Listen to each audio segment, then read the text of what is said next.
Okay, fantastic, you guys. Welcome to the Better Boundaries Masterclass.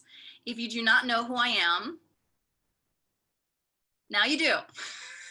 If you don't know who I am, I'm not really sure how you found yourself here, but I'm glad that you're here. So my name is Kelly Farrell. I am a life coach. And if you're like my uncle at Thanksgiving and wondering what in the hell is a life coach, what that means is I help people change their lives by changing their mindset and then taking meaningful action. Guess what? That's what we're going to do here today. We're going to be covering some topics. We're going to change your mindset to help you take meaningful action. Are you ready? You got it. Here we go. Let's jump on in. Here's what we're going to be covering. And for anybody that is coming in late, because I can see that there's a couple people coming on in here, welcome. Welcome to the Better Boundaries Masterclass. We've gotten started already. So this is what we're going to be covering. We're going to be covering confidence, intuition, and boundaries. Like, well, Kelly, wait, no, I signed up for something called Better Boundaries. What's all this other stuff that you got going on here? So all of this is highly related. So how many people here want to boost their confidence? Just a couple? Anybody have any kind of interest in that? Okay. Thank you. I could see a couple of you, and I so appreciate you raising your hands at things like that. I'm talking about all of these things because they're related. And what we usually do is we try to boost our confidence by boosting our confidence, and we don't think about these other things. And what I'm going to help you do today is get in touch with your intuition to set better boundaries, and the result is going to be higher confidence. All of these things are highly related. When we increase one, we increase the other. And that's why you have this unforgettable graphic that I have designed for you. You're so impressed. Oh my God, Kelly, are you sure you're a life coach and not a graphic designer from 1992? Thank you for the compliment. And I am indeed a coach, and this is what I have created for you, this unforgettable graphic. By the end of today, this is going to be burned in your brain forever. And what I want you to think of is like, okay, when I set a boundary, my intuition grows. When I follow my intuition, my confidence grows. My confidence grows, I set better boundaries. So we're going to talk about how to create this movement for you. It's going to be like a cycle where you're going to pick up momentum, because if we can change one of these things for you, all of them start to increase. And that's why it is a circle, because it picks up momentum as we go along here. Now, first of all, I should have said this in the beginning of the masterclass, and for anybody coming in here, I just want you to know I am not going to do to you what I hate when people do to me when I've signed up for a masterclass, which is like, surprise, turn the camera on you. I'm like, I'm sitting here in my pajamas eating chips. Why are you turning the camera on me? So I'm not going to do that to any of you. If you're just joining, I'm going to walk you through this instruction. And then at the very end, I'm going to open the chat, and we're going to discuss, and we'll go over some of that, but no surprises, no spotlight cameras, anything like that. Feel free to just hang out, hair all a mess. That's usually what I'm doing. But my one request is that I do have a one request. You want to know what it is? Oh my God, what should we possibly ask of me? You resist the temptation to go on your phone. I know. Oh my God, Kelly, how long do I have to go without going on my phone? Well, so listen, I know we tell ourselves, I can concentrate on two things at once. I can't. No, we are not that great at concentrating on one thing at a time, let alone two things. So I'm just going to ask for the remainder of all this, you refrain from going on your phone. And I really, really appreciate that, because I don't think any of us ever sat at the edge of our bed at night and gone, wow, it's like, I so wish I had spent more time on my phone today. I don't think so, right? So instead, what we're going to do is I'm going to help change your mindset on boundaries, and then I'm going to help you take some meaningful action into your life, because basically your whole life is going to change as a result of this masterclass. Okay, maybe not. Maybe I'm overselling it just a little bit, but 5% would be not bad, right? Would be not bad. So first of all, we're here at this masterclass called the Better Boundaries Masterclass. What's a boundary? I don't know. Explain it to me, Kelly. I'm so glad that you asked. Let's start with what boundaries are not. Okay, boundaries are not when our communication has become very messy. In fact, boundaries are all about clear communication, which I'm going to talk about in a little bit.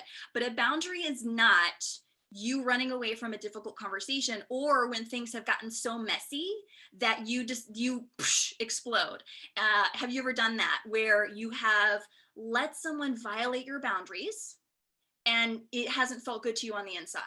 You've maybe even gotten really angry to the point where you eventually explode. Nobody here would do that. No.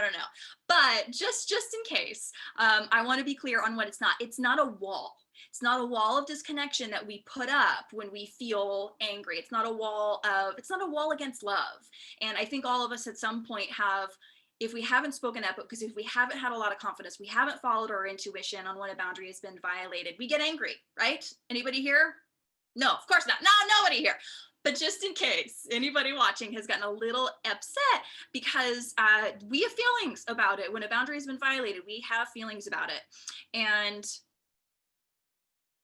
we want to make sure that we set our boundaries beforehand, before it gets to that place of anger. So a boundary is not a silent treatment. It's not cutting off love. It's not running away from a difficult conversation. It's actually having one. So here's what a boundary is. Boundaries are clear lines formed by effective communication. That's all it is. And it's establishing in your personal relationships what's okay with you and what's not okay with you. Make sense for everybody? It's like, that's all. That's all it is. Here's what's okay with me. Here's what's not okay with me. And you see how I'm saying that with like very neutral energy. I'm not screaming this at people. And your boundaries are going to be unique to you. And we're going to spend some time talking about this, that your boundaries may be different from your family. Does anybody here remember the first time, like when you were a child and you started to mature? And you realized that you weren't so comfortable with your parents just walking into your room like that. Oh, and your parents were like, what? Like, you were my baby. I used to change your diapers. And now they're asking me to knock? Not in my house. And so that's your first feeling of a boundary. Your very first feeling is like you started to get to a certain age and you're like, I could be getting undressed. I could be whatever it is. And my parents just walking in, that was maybe one of the first boundaries that you remember setting. Who remembers setting that? I remember very distinctly being a young kid and them just walking in suddenly was like, wait a minute. Well, I don't know if I like that anymore. And eventually we had to speak up and say something to our parents. And maybe that didn't go so well. With my mom, when I finally said like, hey, could you knock before you come into my room? It was like, you mean you don't love me? So that was the kind of feedback that I got. So that's why, well, there it started for me. And that's why I was so bad at boundaries. And that's why I'm so good at teaching people about boundaries, because we are so well equipped to teach people with what was really difficult for us to learn. So here's the most important thing. A boundary is a healthy, normal part of any relationship. A healthy relationship requires boundaries. And if we don't have boundaries, what happens, right? We explode and get mad at people, or we get into an area of codependency. Anybody ever heard that word before, codependency? So that's when the lines between relationships get real messy and blurry, and people lose sight of where you end and I begin. And so that's not what we're talking about. So we are here to use your relationships to improve your relationship with yourself. When you start to honor yourself and respect yourself in your relationships, inevitably, you will have a stronger relationship with yourself and a stronger relationship with others. So here we go. This is another graphic. You will never forget this the rest of your life. Right? Anybody here visual? So this is, I've made it for you. So this can be burned into your brain forever. This is what a boundary is. It's basically a state line. So how do I know where Nevada ends and California begins? There's a line, and that's what a boundary is. It's a line that has been communicated, right? It's not visible.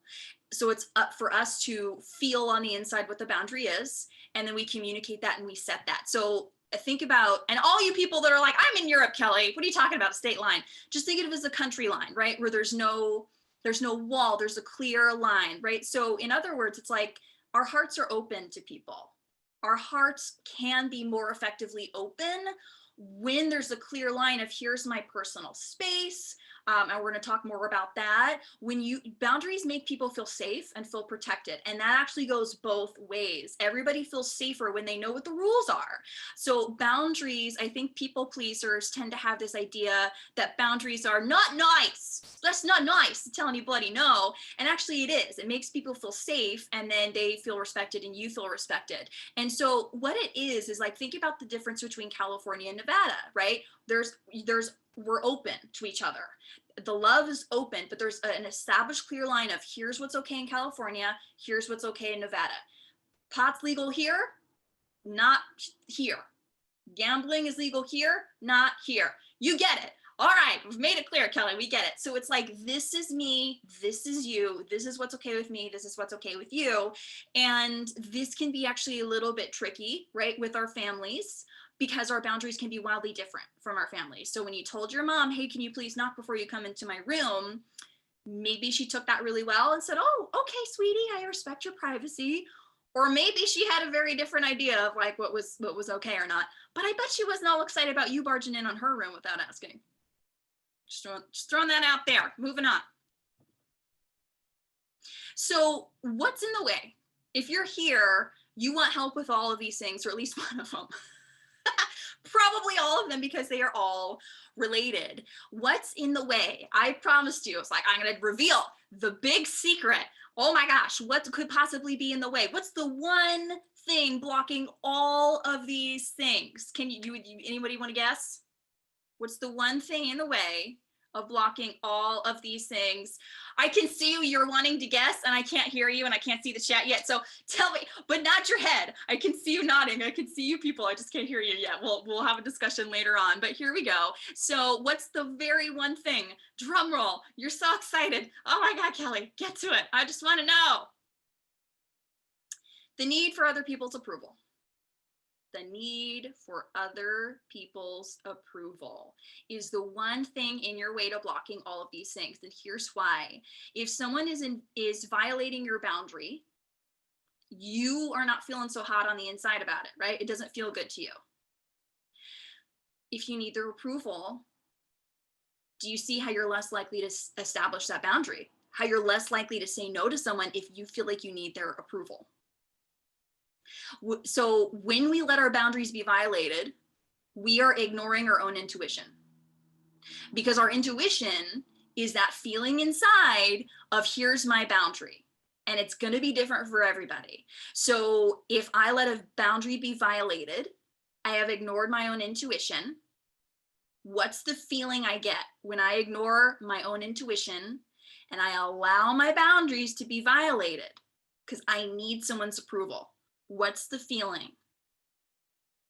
It's not a great one. Maybe it's anger at the other person. And maybe, if we're being really honest, anger at ourselves. There's a feeling of self-betrayal when we ignore our own intuition and our own boundaries. It's not great. And what happens when we feel like we've betrayed ourselves? Our confidence goes down. How can we be confident when we're not following our own intuition? We're not listening to our own internal guidance, and we're allowing people to violate our boundaries. So this is a safe space, so I'm going to be open and honest with all of you. I have let people touch me that I didn't want touching me.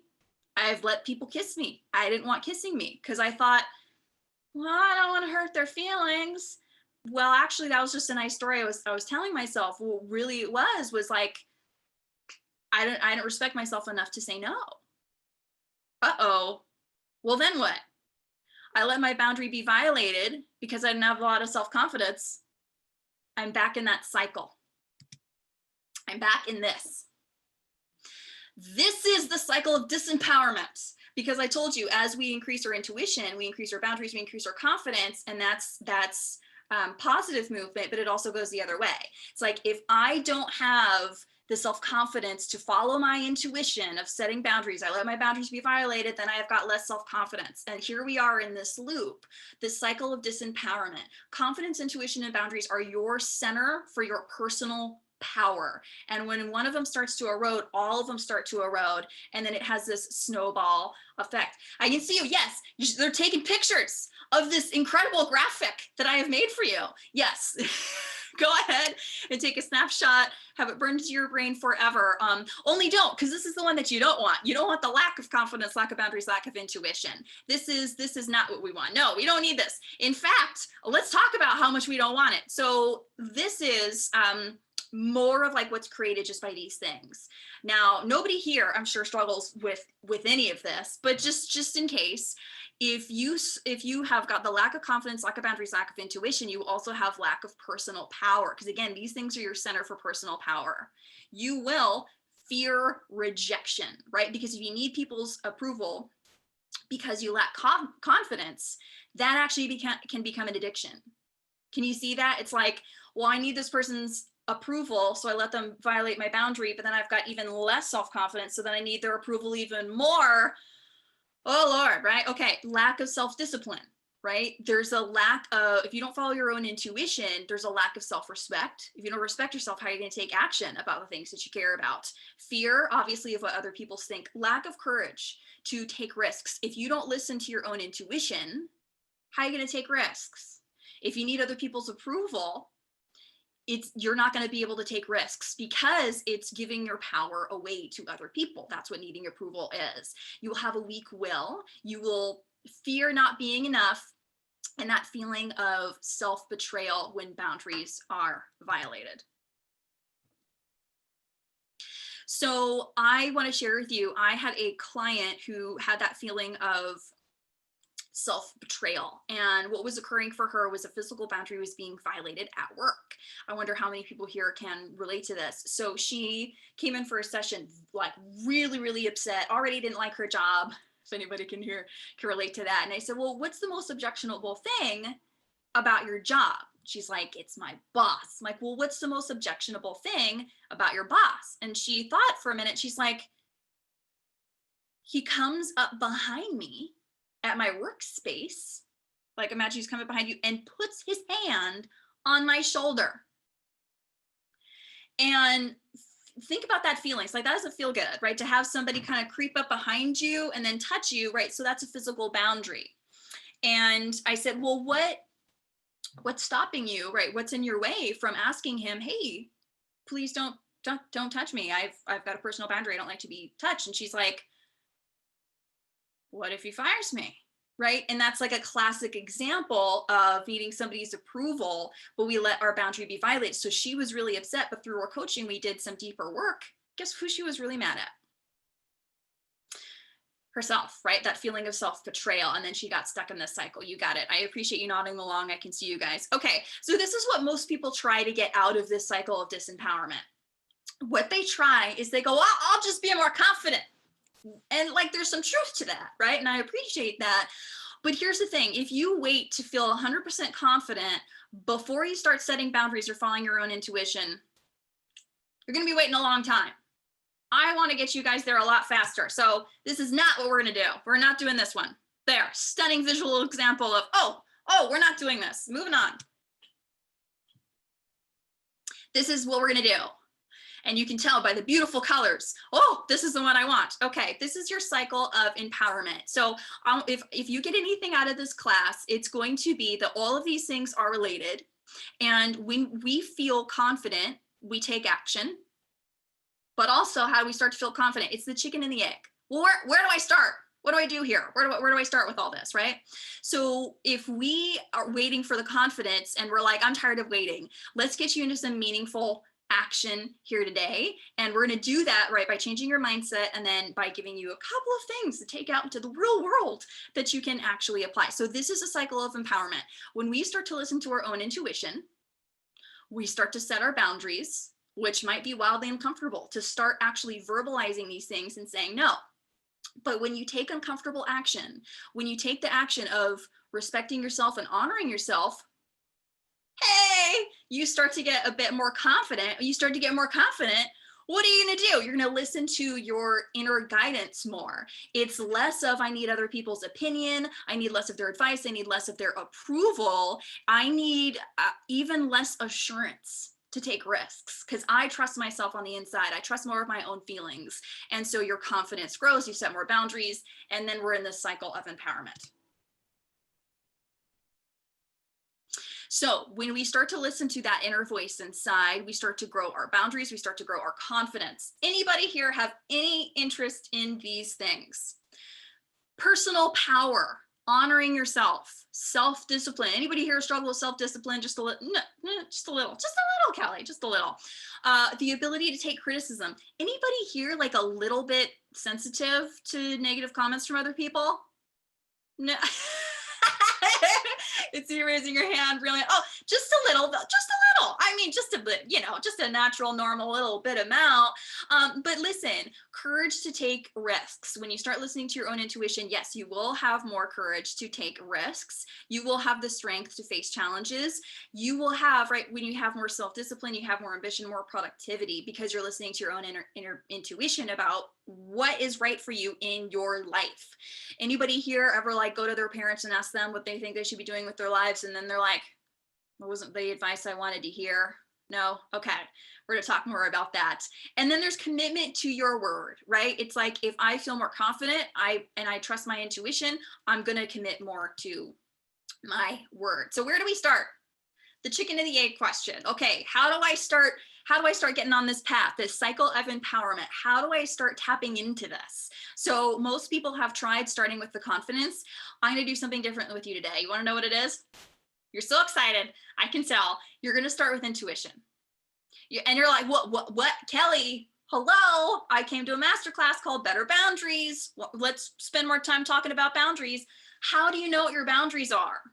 That's what we're going to talk about. So we are going to tap into your intuition so you can walk away with all three of these today, not just one. You didn't know, but you were getting all three of these. But better intuition, better confidence, and better boundaries was a little too long, so I didn't go with it. But here we go. This is how we're going to tap into it, is your intuition. But now you're wondering, Kelly, my what? My what now? What's intuition? Help me get clear. I don't know what we're talking about here. Okay, let's talk about it. Now everybody here has it. Everybody here has it. Even me, Kelly. Yes, you. I can see you. Absolutely. Everybody here is born with intuition. It's not just for people that create a sign on their lawn that says psychic. It is not just those people. It is absolutely everybody here has intuition. And here's why most people can't find their intuition. Because it cannot be found in the mind. How many people here listen to the voice of their mind more than their intuition? Nobody? Everybody? Now listen, I hate to break it to you. I hope we're not just finding this out now. The mind tends to be loud. It tends to be a little bit louder than intuition. And that's why it's like we really think I'm going to listen to the voice of the mind. Now, what does the voice of the mind want? The voice of the mind wants safety, it wants guarantees. And that's why if we don't have a safety net right in front of us, we're like, well, I can't follow my intuition. Can't do any of that. Well, you can. Now listen, the mind is addicted to fear and it's addicted to suffering. Are we just finding this out? The mind looks for any reason to be fearful. The mind looks for any reason to keep you small and not live up to your life's purpose and not answer the calling inside. We're not just finding this out, right? We know about this. We know about the inner critic. Maybe I'll do a whole other masterclass on just this. If you guys want that, write me and tell me, Kelly, yes, more about that, please. Yes, so we all have an inner critic that is addicted to fear and is addicted to suffering. Do you know the mind's favorite word, its favorite synonym for fear? I'm just being practical. Yeah, that's our favorite word for fear. No, I'm just being practical. No. We're saying that that's fear. So we're not going to find our intuition in the mind. Intuition is more of a feeling. Here's the other thing that's difficult for people about intuition. It requires loyalty to yourself over your tribe. It requires loyalty to yourself over your tribe. People around you are going to try and tell you what's best for you. They may violate your boundaries. Again, your mom might think it's totally fine to walk into your room without knocking while you're in the middle of getting dressed. She might think that's totally fine, but you on the inside are like, no, this doesn't feel right for me. So it's different. So this is about being loyal to yourself and being true to what you feel on the inside, and the internal guidance that you get and everybody here has. Maybe they've just ignored, but it's what you experience on the inside. And it requires you to listen to that voice over your tribe to determine what's right for you in your life. It is the greatest source of wisdom and guidance in your life. Nobody can give you better advice than your own intuition can. Nobody. Now, again, if you're like, no, they know what's better for me in my life, and that, well, again, that's going to be the voice of the mind. So intuition is an act of internal listening. It's also an internal act of feeling. We're going to talk about that in a minute. Intuition is an act of self-honor and self-respect. The more you tap into your intuition and listen to it, your confidence will grow. It will grow because you've honored yourself, you have respected yourself. Intuition is a gut feeling.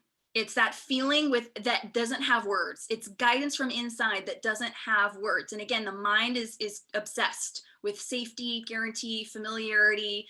It wants a safety net everywhere we go. It wants all the guarantees in the world. And intuition just says, we're going to do this. How's it going to end? I don't know. We're just going to do it. That's what intuition says. It doesn't have everything laid out for you the way that the mind wants it to, but it's a sense. You're basically a Jedi. What'd you get out of the Better Boundaries Masterclass? I found out I'm a Jedi. That's what I found out. It was so helpful. Yes, you can sense something does not feel right. You just get that feeling inside. What's the feeling of a Jedi? I've got a bad feeling about this, right? It's like I can just feel that this isn't right for me. I can feel on the inside this is right for me. You ever want to do something with your life? You're like, this is right for me. I can tell. Never in your life is going, oh, I don't know. You're like, no, I can tell this is right for you. So you have your own inner knowing. When your boundaries have been violated, you can sense it on the inside, and you know what your boundaries are. So we're going to do it. What do you say? We're going to tap into intuition. You ready? Kelly, how are we going to do this? We're going to do this by helping you establish your physical boundaries. Yeah, here we go. We're just going to jump on in here. So I want you to pay attention to the feeling that you get on the inside when I show you this next slide. I'm going to point out a couple of situations to you where you may have sensed somebody, because there's many different kinds of boundaries and we're going to cover them, but the first and the most obvious is physical. It's helpful to start with the most obvious because I can see a physical boundary. I can get it. And again, it's going to be different for all of us. And so I'm going to help you tap into your intuition so you can decide where the boundary is for you. Because again, it is going to be different for everybody. So I want you, when I show you this next slide, to tap into that feeling that you get on the inside. So a boundary, a physical boundary. How do you feel inside when someone enters your room without knocking? That's a physical boundary. It's like that boundary in my room. How do you feel when someone watches you over your shoulder? Ooh, oh, that feels a little creepy. How do you feel when someone touches you when you don't want them to touch you? Physical boundary. How do you feel when your mother-in-law just comes over to your house unannounced? That's fun. Everybody likes that. No, it's a physical boundary of like, what? Like this, you don't have permission. And this feels like you can feel on the inside something. And I'm starting you guys with the easiest ones. I'm starting ones that like are not too triggering, but you can get the sense of like, yeah, I've felt that before. And it's a feeling because it's not a rule, right? There's no law anywhere that your mother-in-law can't come over unannounced. I mean, maybe we wish there were, maybe we'll have a discussion about that at some point, but there's no law as of right now. And so these are things that are not written down anywhere, but it's a feeling you get on the inside. And then your mind, if it needs the other person's approval, will validate it in your mind and go, well, it's okay. You know, she's so nice and it's okay. But the feeling on the inside is, I need to say something. How do you feel when someone stands uncomfortably close to you? And if you need their approval, maybe you will be like, well, I don't want to upset them, right? So here's what we're going to do. I'm going to share with you a story where I needed to set a physical boundary. And it's one that you can relate to, because here we are, we're in COVID. Anybody here hear of COVID? Anybody knows what I'm talking about? No, nobody's heard about that? No. Well, let me tell you, there's this thing going on. It's called a pandemic. Nobody knows, but it's happening. And so all of us are needing to revisit our physical boundaries. So I used to be really comfortable with strangers being close to me. I used to be really comfortable with hugging strangers, right? So that all changed. Like that doesn't, we don't do that anymore. And so I was at a restaurant for the first time since the pandemic started, and this woman, like 2 tables down, and we're all outside, of course, is super drunk. Now, if you want to see a person who has forgotten what a boundary is, ask a drunk person. They don't know, right? It all gets real blurry and they all get real comfortably close to you. And so my hair, for some reason, I don't know, I guess it stands out. And so this woman sees it from like 2 tables away, and I'm just sitting there eating my burrito, and she comes up, she's like, oh my God. Like really close, no mask, and like really close. And like, this is my first time out to eat since the pandemic. So I'm like, oh my God, first of all, stranger. And like, oh, you're really close. Now, old Kelly would have been super comfortable with this and been like, oh, it's so funny. But we're in a new age. So she comes up to me, she's like, oh my God, you look like that girl. Are you Kimmy Schmidt? Are you Kimmy Schmidt? And, and so what happens is that in your mind, do you ever have like the choices pop up? The choice, like option 1, option 2, what do I do? So option 1, continue to let the drunk person get real close to me, and like her spit's flying through the air, it like coming into my bubble, my physical bubble here, I can feel it, and not say anything out of fear of upsetting her. And anybody here ever not said anything out of fear of upsetting the other person? And maybe you've been a little upset with yourself for not speaking up. So that I have that option, right? Continue to let her do whatever she wants and putting my physical health at risk. Or option number 2, say something and honor my physical boundary. So I'm happy to tell you, I chose number 2. Old Kelly would have just let her continue to spit and everything into the air. But new Kelly has these tools. And so what did I say? And you, by the way, you can set a boundary and you can still be very nice, right? A boundary is, again, a form of respect for everybody involved. And so I said, oh, we're social distancing. So the physical, like, oh, please, back up. And like, we're social distancing. And so you can say things in a nice way. She wasn't offended. And even if she was, it's like, it's worth setting a boundary. It's worth respecting myself and my physical safety, like taking the risk to offend someone. I hope it is for you too, or maybe it will be after today. Be like, oh, okay. I can risk offending someone. I didn't scream at her. We can do this really nicely. Again, a boundary is not yelling at someone, but it's just a clear line of communication. Hey, we're social distancing. And so now it's time for you. I'm going to have you write down a physical boundary you want to set. You've heard me speak a couple of times about physical boundaries. So maybe it's like, hey, you know what? My roommates keep coming into my room without my asking. Maybe it's strangers at the grocery store get a little too close to you, because there's that you ever have that like sense of like your bubble, like your personal space, right? And maybe it's strangers getting close to you. Maybe it's, hey, you know what, the next time somebody touches me and I'm not really comfortable, I'm gonna make a request. Hey, you know, I've got this sense of personal space and I'd really prefer not to be touched. My partner does not like hugs, never has liked hugs, even before COVID, and how he just explained that to me, because it's a societal thing, right? It's a societal thing of like, hugs, you gotta hug people, and if you don't, you're a jerk. He's like, listen, what if society said that when they greet you, they can just touch your ass anytime they want to? How would you feel? And I'd be like, Noted. All right. You've made your point. I get it, right? And so all of us have a physical boundary, and it may be different from society. And then that's where it gets tough. That's why I said intuition requires you to be loyal to yourself over your tribe. And I get it. Tribal beliefs. Ever wonder why people get so upset about politics?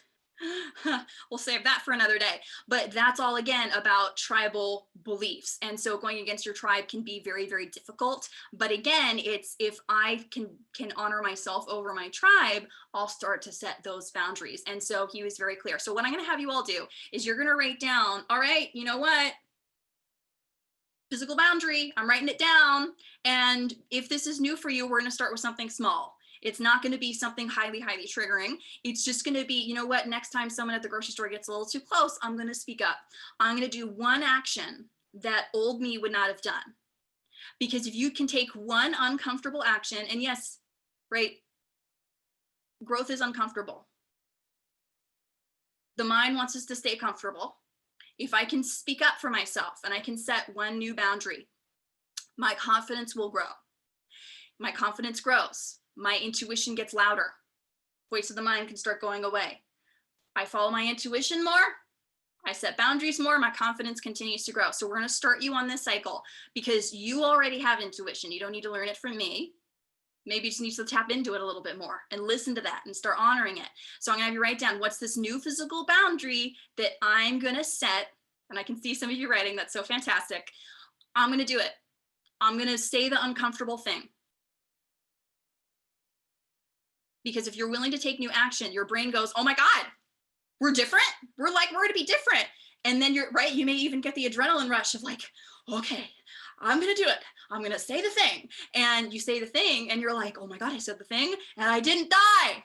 I can say no. I can set a boundary and not die. This is amazing. This is changing my life. And if you start with one thing, you say the next thing and then the next thing. So maybe it starts with the stranger at the grocery store, but then maybe it grows to like, hey, you know what? Next time my boss comes and touches me on the shoulder, next time you fill in the blank, you can tell me the physical boundary you're going to set. Maybe it's, hey, I need to have a talk with my mother-in-law. I need to confirm with you when you're going to come over and you're not just showing up all the time. Does everybody have their boundary? Got it. Okay, we're going to move on. So it's going to keep going. So it looks like somebody doodled on my, I didn't even know that was possible, but y'all get it. All right. Somebody doodled on my slide here. It's totally fine. No idea. I didn't even know Zoom could do that, but there you go. So you all could read it just fine. So emotional and mental boundaries are not as obvious. So we're going to be diving into this a little bit more. So we've got our physical boundaries and we've got emotional and mental boundaries. So I'm going to ask you, how do you feel inside when someone tells you what you should do when you have not asked them? Well, let me tell you that. Thank you. Some thumbs down. I could see the thumbs down. It's like that. It's not fun.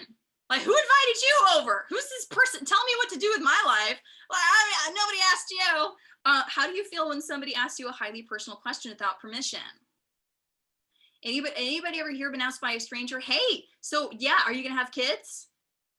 No. You'll change your mind. I've just met you, but let me tell you all about you and your whole life and what you're going to regret in 30 years. Let me tell you everything. And you're just like, what's happening? So again, we want to give them the benefit of the doubt. They don't know that a boundary has been violated. They don't know, but it has. So it doesn't feel good on the inside for someone to tell you all about how you are screwing up your life. And you're like, but so those things require permission. Right? It's like a yes, you can come in now type of thing. And these people need to be trusted sources of information for us before we start taking their advice on our life. But strangers start telling you, hey, here's what you should do with your life. What? Who asked you? Here's why. It doesn't feel good because it's an attempt to control what you think and feel. It's an attempt to control what you think and feel. An emotional and mental boundary is someone attempting to control what you think and feel. Anybody have a little bit of that from their parents? Just a little? There's an implication of you have to live life according to what I want. You should think how I think. That's basically what that is. Not fun. We don't like it. That's when we start to speak up and set a boundary.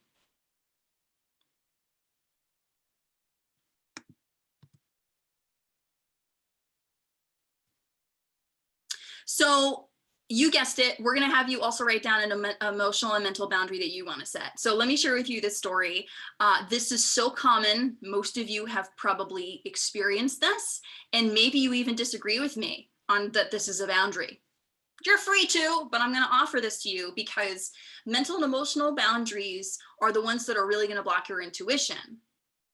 So what will happen is, let's say you're starting to tap into your intuition. You go into your work, you're at your job, and something inside you says, this doesn't feel right. Like, I feel worse and worse every time I go to this job. There's something inside me that's like, this is not for me.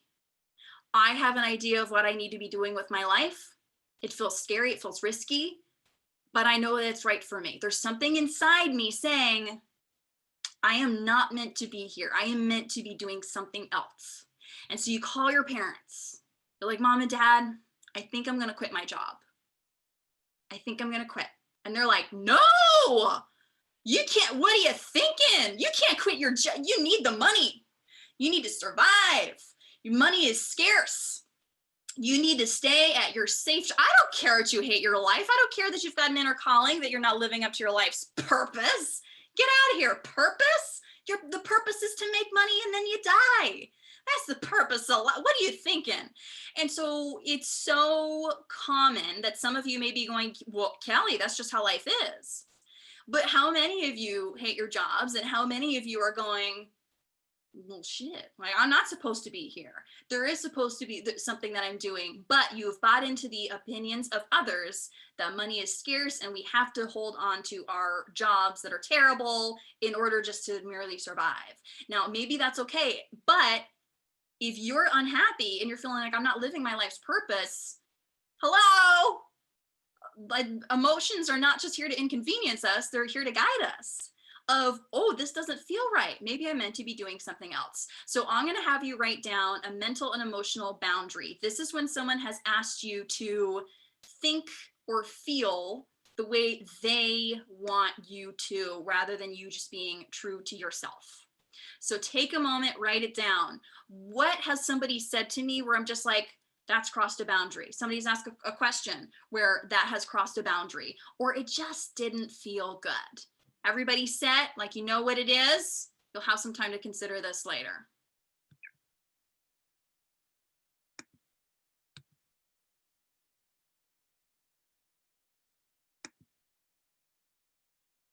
All right. So now, does everybody have their boundaries down? Everybody's got it? Okay. So now listen, here's what you're going to do. You now have 2 boundaries that you're going to set, correct? And you now have a greater idea and a greater sense of your intuition. You're like, oh, I get it. Yes, my intuition doesn't lay it all out for me, make it super easy. It's more of a feeling, a gut feeling of internal guidance of what I'm supposed to do. A physical boundary, somebody is invading my space, I'm going to ask them, right, to stop. A mental and emotional boundary, somebody is attempting to tell me what to do with my life, how I'm supposed to feel and how I am supposed to think. So now listen, now you know your boundaries. That sounds like a song, right? Now you know your boundaries. So now listen, so don't you wish that somebody could just make this super, super easy for you? Like, I have my boundaries, I know how to follow my intuition, and you're going to start implementing those things, but don't you wish somebody could just make it super, super easy for you? Oh my God, well, just tell me what to say, all right? So I know my boundaries, but how do I communicate them? I am so glad that you asked. So I have created for you a literal script on how to say no, and it is going to be in, you guessed it, my Say No course. You've probably heard me talking about this on Instagram. The Say No course is my first full length course. I've never done something like this before. It's over 2 hours of content from me, video instruction on guiding you how to say no. So you are going to get a literal script on how to say no, because now you've got the courage. You're like, okay, I've got the courage to start to say no. what do I say? What do I say? So how this actually came about was I was the people pleaser who couldn't set the boundaries and was giving away all my time and all my energy to other people, and I had nothing left for myself. Anybody here can relate. And so I had to work with this on my coach. And she's like, well, Kelly, you know, you can give them the gracious decline. Like, the what? I can do what? She's like, yeah, you can say no. So let me give you an example of this. So let's say you're totally burnt out and a friend asks you to go for coffee. And you're just like, that's literally the last thing in the world that I want to do with my day off. But you're like, maybe I shouldn't phrase it like that. Maybe that might slightly offend them if I phrased it like that. So being that I'm a nice person and being that it's hard for me to say no, here's what she taught me. She's like, here's what you can say. You can say, you know, thank you so much for the invitation. I'm going to graciously decline as my plate is very full and any extra time that I have is spent recharging with alone time. Thank you again. And I said, you can just do that? You can just say no like that? You mean it can be easy? You mean I don't have to cut people out of my life because I'm so uncomfortable saying no and setting boundaries? She's like, no, you can do it. So that's called the gracious decline. And I've put the recipe for that in this course because everything that we went over today is just the tip of the iceberg. I want you to have literal skills and tools for how to say no. And I want you to be able to say it confidently and without the guilt. So we're going to help you change your mindset also with this Say No course. Any questions about that? You can put it in the chat. We are almost at the time where I'm going to be taking your questions just in a second here. But first, oh, yes, it includes the Say No script. If anybody was wondering, it's 17 pages long with 40 different no options to last you a lifetime. I want you to be able to say no like permanently forever. You've got this all set. Now here, woohoo! All right, so everybody that came here, I am so excited that you're here. Of all the things that you could be doing on the internet, that you chose to spend this time with me. So you get a surprise bonus for attending. Are you so excited? You're so ready. What on earth is the surprise bonus, Kelly? Everybody here, drum roll. Oh my God, the anticipation. I don't even know if the slide's working. Yes, here we go. Everybody here is going to get $50 off the course with this code, Better Boundaries 50. So I'm going to be sending everybody out an email with more of this information, but I'm also going to be putting in the chat in just a second here, the link and the code. So you can write this down. Everybody here is going to get $50 off the course, and this is going to expire in 24 hours from now. So if you want that 50 off, go, go, go, 24 hours, you got it. Okay, and now listen, if anybody has any questions, here's my email. You're so welcome to write that down. You can email me. I'm going to take questions now. I'm going to open up the chat and talk to some of you. But if you're a little shy or your question is a little long, or maybe you're watching the replay, you can email me, kellyfarrellcoaching@outlook.com. And of course, I hope you all are following me on Instagram, and you can also message me there. All right, here we go. We're going to get into the fun part. So, oh my gosh, there's so many people. Okay, I am so sorry to you guys. I couldn't see the chat as I was doing the presentation. So I'm going to go over some of these. Okay. So how do I ask people to stop assuming things from what I have been in the past? I'm a person who learns by making a lot of mistakes. Oh, absolutely. I mean, we all learn by making mistakes. Nobody's got this all figured out from the beginning. Right. So how do I ask people to stop assuming? I would offer you that, so communication, right, is really, really key. And so we can't stop people from assuming things, correct? Like that would be trying to control them. What we can do is we can be different. It's like, if I can be different, if I can lead by example, then I'm going to show people that I'm different. So we have to take some ownership for the fact that, you know, we've trained people how to treat us. We have. And so what we can do is retrain them. And I'll be honest with you, it's a lot easier with new people. Like the new people coming in, if you show up with stronger boundaries with the new people, in fact, actually that's a really good question, because it's like, start with the new people. That will be easier than, let's say, your parents, who tend to be up there in terms of triggering. Maybe just me? No, anybody else? Can you please give us an example from the Say No course? Maybe that was before I gave you the, like, I did give you like a literal, but if you want more, I can, maybe I can put it in the email. But tell me more, Benedict, about what kind of example that you want to see. Oh, Maggie's here. Hi, Maggie. Yes, my parents do it more than anybody else. How to say no nicely to a colleague at work who is pushing additional work on you, work that could be done by anyone. Thanks. I'm so glad that you asked, Benedict, because that is in the Say No script. You guys told me specifically that you wanted that. You're like, how to say no to a coworker who wants me to take on their shift, or how to say no to a coworker who want me to take on more work, or your boss wants you to take on more work when you're already overwhelmed. So there's plenty of that already in there. Oh my gosh, this chat is like on fire. I'm going to try to get to all of them. Oh my goodness. Brittany, how are you doing? Oh my gosh, Brittany's here. Isabel's here. I'm always discussing my boundaries. Yeah. Oh, Benedict is wanting to do. Benedict, you've got some coworkers that need to learn some boundaries.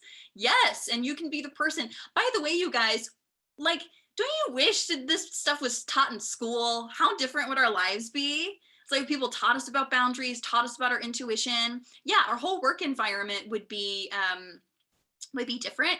You can help people. You can help people by being the person that leads this, that models this for them. Setting a boundary with one of my over-friendly coworkers. Emphasis on overly. I'm curious on what that means, right? Because that's it, setting a professional boundary. There's a lot of stuff that should be taught in school. Absolutely. Yes.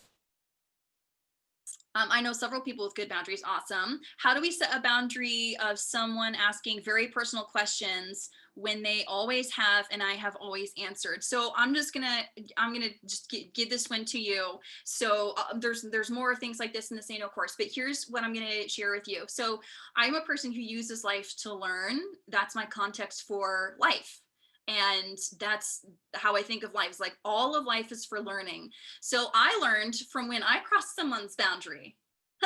Yes, I did. I crossed someone's boundary and I didn't know. That's why it's like we want to give people the benefit of the doubt of if they ask a highly personal question and they're saying they always have. So May is asking this question. Is there something going on inside of you where you feel like you have to answer?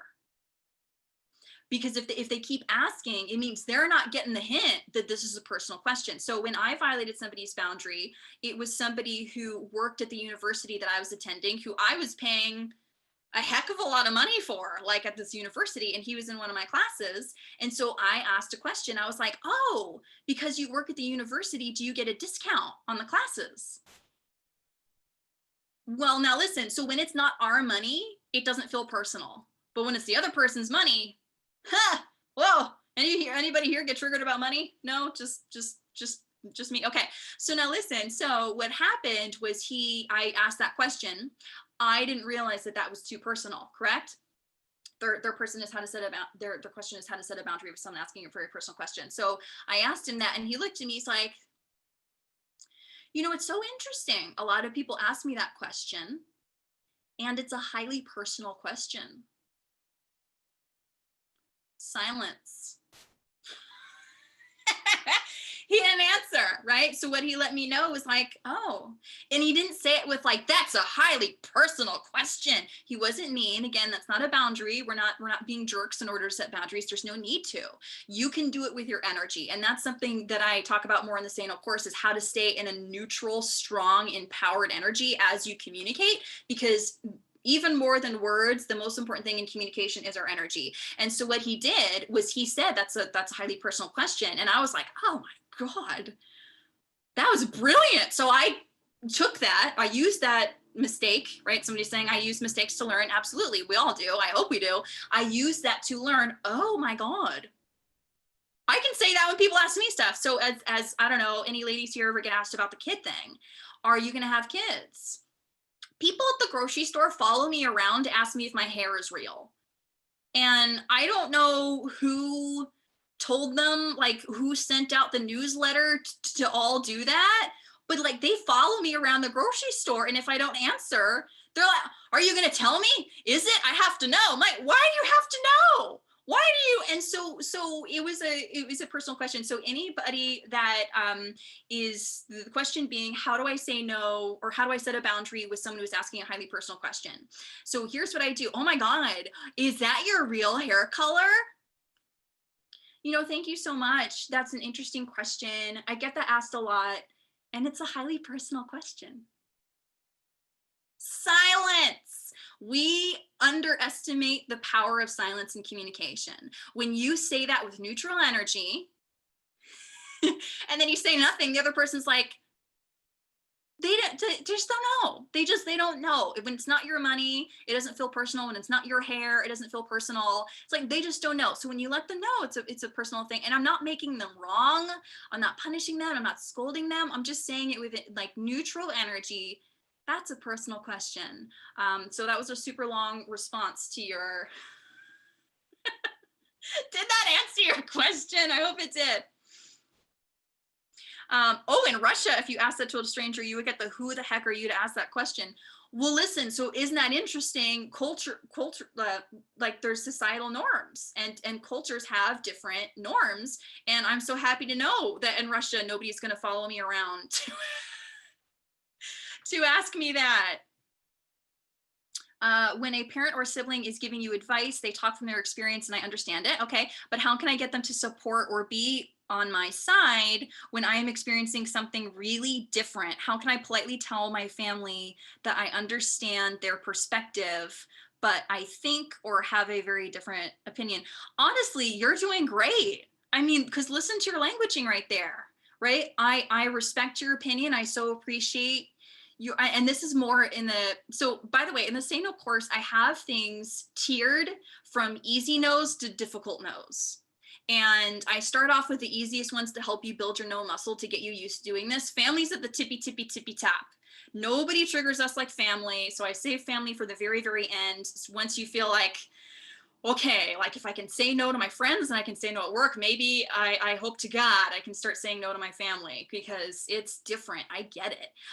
But a sibling or a parent is going to be a little bit, they feel sometimes entitled to tell you how to live your life. But honestly, you are doing really, really well. You can say something like, and again, this is going to be in the Say No course, but I'll just give this to you. I so appreciate you thinking of me. It's like, I so appreciate your concern for me, because I know this is coming from a place of love. And I also assure you that I've given this a great deal of thought, and I'm really happy with my life and my choices. That's option one. That's the first one that I give. And in the Say No course, I have multiple different options for every say no. That's option one. That's like the easy breezy, nice one.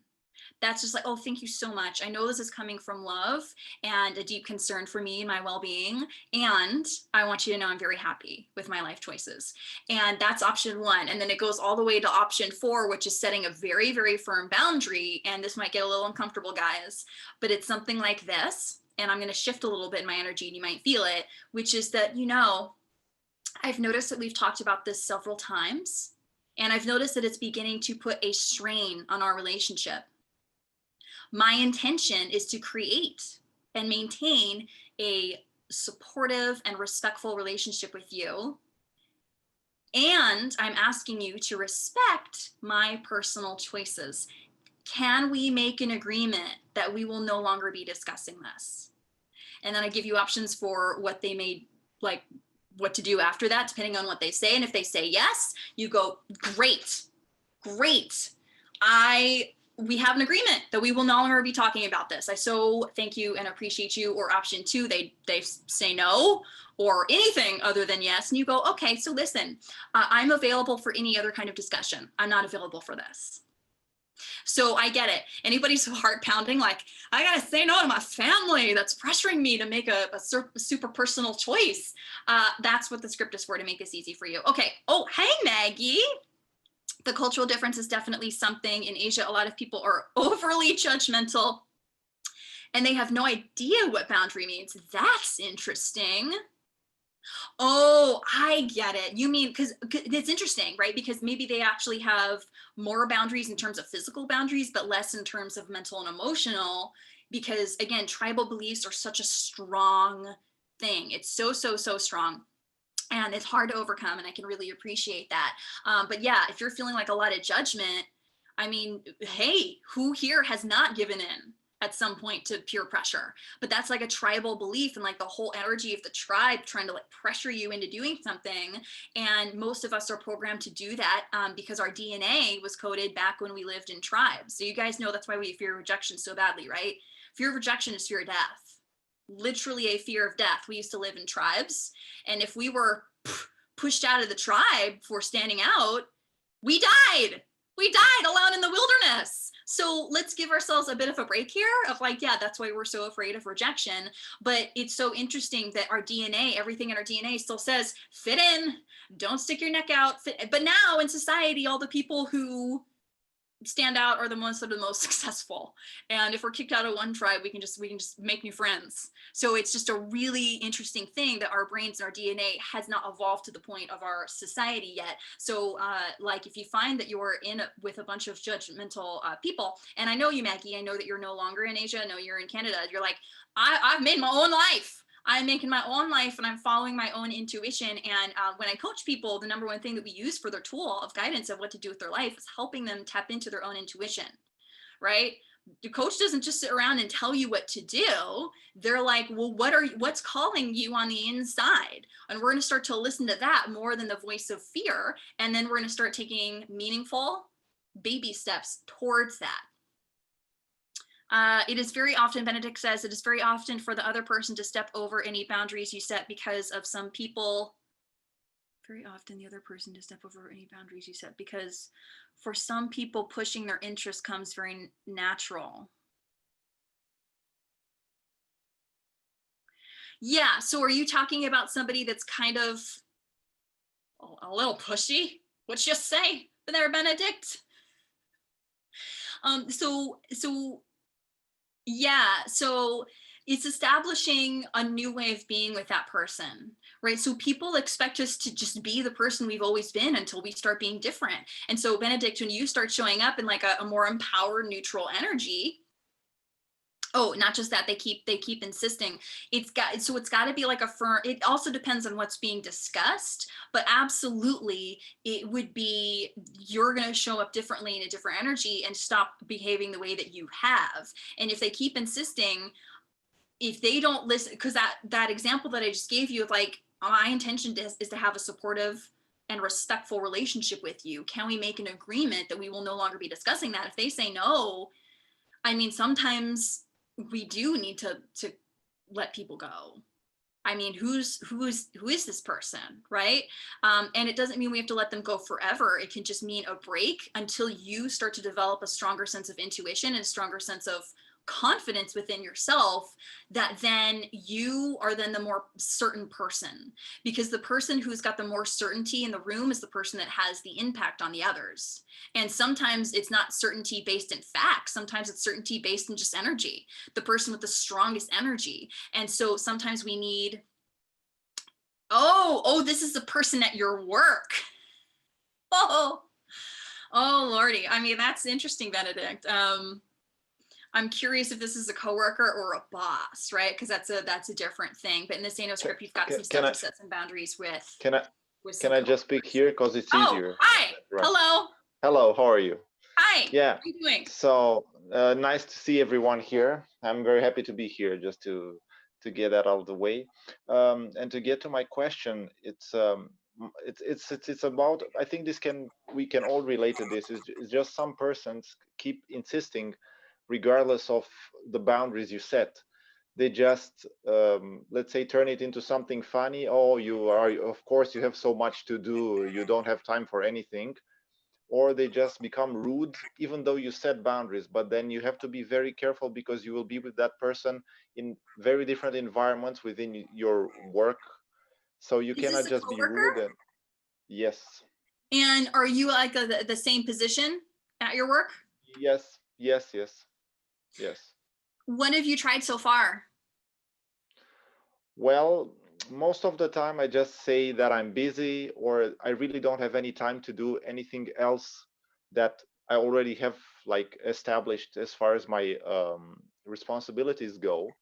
But sometimes because of the lack of, let's say, somewhat of organization, or how to say, lack of every position being very especially detailed about what everybody has to do, sometimes it gets mixed up. And of course there are these type of persons that hunt for the people that's the weakest, end quote, and then they target that person to do more. And It's you feel like something they like have that. targeted you as that person? Sometimes, yeah. Mm. How comfortable inside do you feel when you set a boundary? For me, I feel comfortable. It's not about that. For me, personally, it's what to do after I just established a boundary. Okay, I cannot do that. I don't have time. I don't know how to do it. Whatever. But they just keep pushing. Some people, not all of them, but it usually it ends up in somebody being rude on the other side. Oh, okay, of course Benedict doesn't have time. Like they make it like that, And every and time that's you difficult. said, I don't have time, like that's you saying no to what they're asking you to do, correct? Yes, but it's not always about time. It has also been like saying I don't want to do that because it's not my job. I already did it before. I don't want to do it again. It's like, why don't you get it? That was good. That was great. Your no right But there. You but it felt does. strong. Yeah, but it didn't work all the time. It doesn't work all the time. Somebody keeps pushing, but it's very interesting because there are type of personalities that are able very naturally to just keep push and like a very powerful energy. And I'm not the kind of person that doesn't have like a good energy, and I'm okay with that. But there are types of person, like energetic vampires that just suck everything that you have, and Yes. regardless of how many boundaries you set, it just doesn't work sometimes. you know it just doesn't work. He's gonna come again. Well, and so Not everybody every here can relate to that, to energy vampires. And those are the people we need to set boundaries with the most, where you're just like, this is not a good return on my investment for my energy.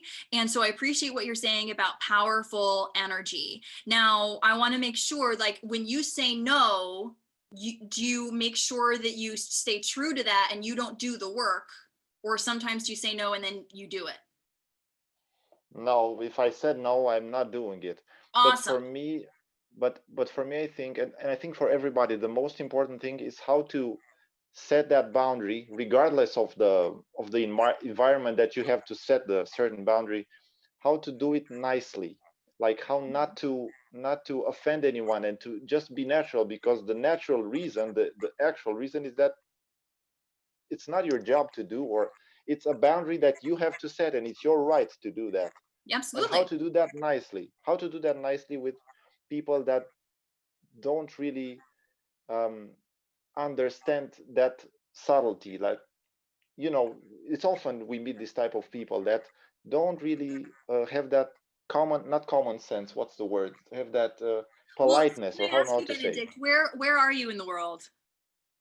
I live in Romania, in Bucharest. That's the Okay, so capital of listen, Romania. so like it's a cultural thing, right? It's a little bit different, and it's going to be different for all of us. And so Romanians, like, that can be a very powerful energy, and you said it. Like, these men can have like really powerful energy. Is that accurate? So listen, so Benedict, so I hear that you are actually saying the words, like you're saying the words, and I'm hearing like our cultural differences matter, and then the energy of the other person matters, and then it's our job to kind of feel that and sense that. And so for you can practice your powerful energy, because I'm hearing in your culture and in your current work environment there's a certain powerful energy that if somebody can feel, oh, his energy isn't quite as powerful, maybe I can I can win, basically. If I can come with him with this powerful energy, maybe I can. Exactly. That's it. And maybe Exactly. it's a cultural thing of like, it's more acceptable, but you get to be the future. You get to be the future for your country of like, this is why intuition requires loyalty to ourself over our tribe. Of you get to say like, this isn't appropriate. I don't want to pass this on to anybody. I don't want people in my life to feel like this is okay. And I wouldn't teach my children, yeah, just go and poke and bother people and berate them and force them into doing what you want. It's like, that's kind of a bully. And so what we do, right, is we don't want to show up with anger. And that's our issue sometimes, because when someone has violated our boundaries and they're kind of poking us, we do get angry, right? And so sometimes it can become like a screw you. It can be, and we don't want to do that in work, right? That's not ideal to be yelling at people. So what we want to do is practice being in a powerful but neutral energy. And in the Say No course, I walk you through how to do that. And what I would offer you, Benedict, is like, you are going to be like an actor, and you're going to rehearse. You're going to rehearse your lines of no. And it sounds like you know the right things to say. You're already saying a lot of great things, and you don't have to say it with anger, but you get to say it with the power of courage, because anger is negative energy, and people can feel that. When they feel negative energy from us, they tend to get angry themselves, or they tend to be defensive because they see anger as some sort of attack. Maybe like, wait a minute, I was just joking with you, why are you getting all upset? Maybe you even get a little bit of that, but you're like, because it doesn't feel good because they're poking me. But sometimes the best thing that we can do is say, I really don't have time for this, and it's not my job. But it's different between I don't really have time for this, it's not my job. And that's different from, I don't have time for this, this is not my job. Because any kind of emotion, whether it's anger, whether it's being timid, people can sense that from us, and then they tend to feed off of that. So the most important thing that you could do is you can be in a neutral energy, because you said, I want to be powerful, but I also want to do it in a kind and respectful way, which I think is really admirable. And so what I would offer you is practice. Like when you're driving to work, you're in your car saying, what was it you wanted to say? You want to say, this isn't my job, I don't have time for this. And by the way, that's way more forceful than something we would say in America. But I'm hearing in your society, that's what's required. And especially around these certain people, that's what's required. It's a little bit harsher. And so in the Say No script, I give you different options to match the energy of the person around you, because it's different. And so much of our communication is energy. So it sounds like you've got the right things to say. So what I'm going to offer you, Benedict, is when you're driving in the mirror in the morning, you're going to practice it. I am neutral, right? I'm not, power doesn't mean angry. Power means I'm strong inside. I cannot be swayed by this other person's energy, because humans communicate primarily through energy, and we can sense that from other people. Does that make sense? And you said it's kind of like, I mean, and it's so, it almost sounds barbaric. Like, ooh, who's the weak one that we can kind of, that's what they do in school. Anybody still have like trauma from elementary and high school? Holy shit. I mean, why don't they prepare you for that? But it's basically, yeah, who's the weak one in the herd? And so you just being really strong and courageous in yourself. And so part of this, Benedict, is like the more that you say no in that powerful energy. And I think you're doing all the right things. And I'm so sorry. And I have a lot of clients who are always telling me about a toxic work environment. And it sounds like there's a little bit of that going on, where there's a societal norm of I can push people, like that's acceptable. And so I think you're doing all the right things. And it's just showing them no means no. When I say no, I'm not taking on that work, but also you're not getting to me. I'm not getting upset. I'm not getting angry.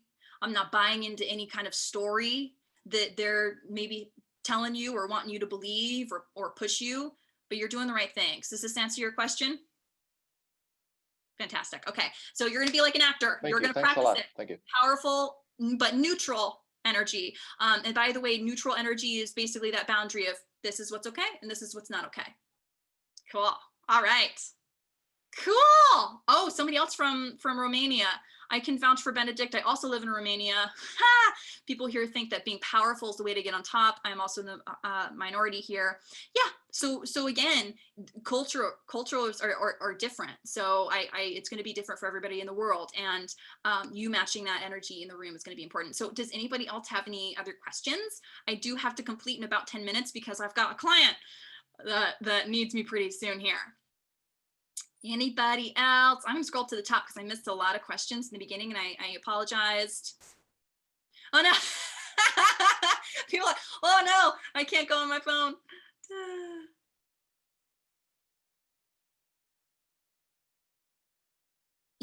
Nobody ever heard of COVID. That's great.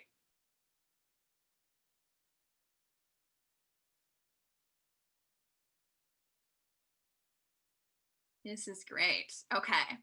Does anybody else have a question? If you're shy, you can email me. Oh, I forgot to send you guys something very important. Can everybody see this? Oh, I sent that to one person. I'm sorry, I didn't mean to send that to everybody. I'm sending this to all of you. Did everybody see this? Here's the link to this annual course.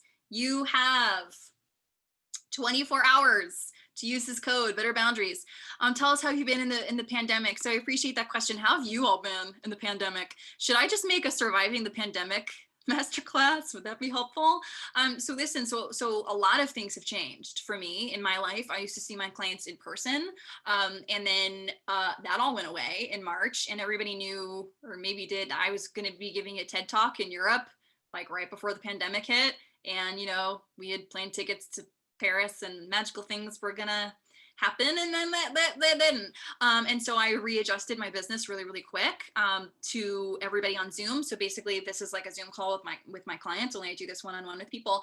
And actually, I've really, really loved that because now I coach people all over the world. Like I do have clients in Romania of all places, and just basically all over. If you speak English and you've got Zoom, we can do it. So that's been that. But also, honestly, Benedict, there's a grief. Like for everybody, like all of us have lost something from the pandemic for sure. If it would be helpful, I'm not going to go into it a lot just because it is off topic from boundaries, but if it would be helpful for everybody, I could do a thriving in the pandemic type of thing, because all of us have experienced some sort of loss in our personal lives, and then collectively just the loss of normalcy is quite something. But it is a time, right? We're in such a transitional period of humanity that what I would offer you is you get to reset your physical boundaries. Okay. Yes, that would be very useful. You all want it. Okay, perfect. I'll put it. Okay. So unless I see another question come in a minute, we'll just end this. Does anybody have any questions? All you shy people, anybody that's like, oh, I'm thinking about asking, but maybe I should. Oh no, maybe I should. Okay. You let me know. Oh no, you guys can't go to my website? What? Maggie says no, that you can't go to my website. Can anybody else click on that and get it? I can get it? Okay. I don't know, Maggie. I think it's because you're in Canada, and Canada has just decided that everything to do with America, none of it. No Canadian. Oh man. I'm like, we can't, us Americans, we are stuck. We can't go anywhere. They're just like, nope, this is an American site. It's not safe. It's got the Rona. What if they still violate our boundary even after we show up with requests at work? So it just requires, sometimes it requires repetition. Sometimes it requires like a more powerful energy. Like we were talking about with Benedict, like it's a matching that other person's energy. And in Romania, it's going to be a little different than America. Then maybe it's in Canada where everybody's like, oh, sorry about that. Maybe in Canada, nobody deals with boundaries. I don't know. You can all fill me in. You're all too nice up there. You know, I'm just a typical American poking fun at Canada, but there we go. Because we're jealous. Okay. Oh no, it is a fight energy. That's not fun. Nobody wants that. Lordy. I mean, that feels like a really negative workplace, correct? Yeah.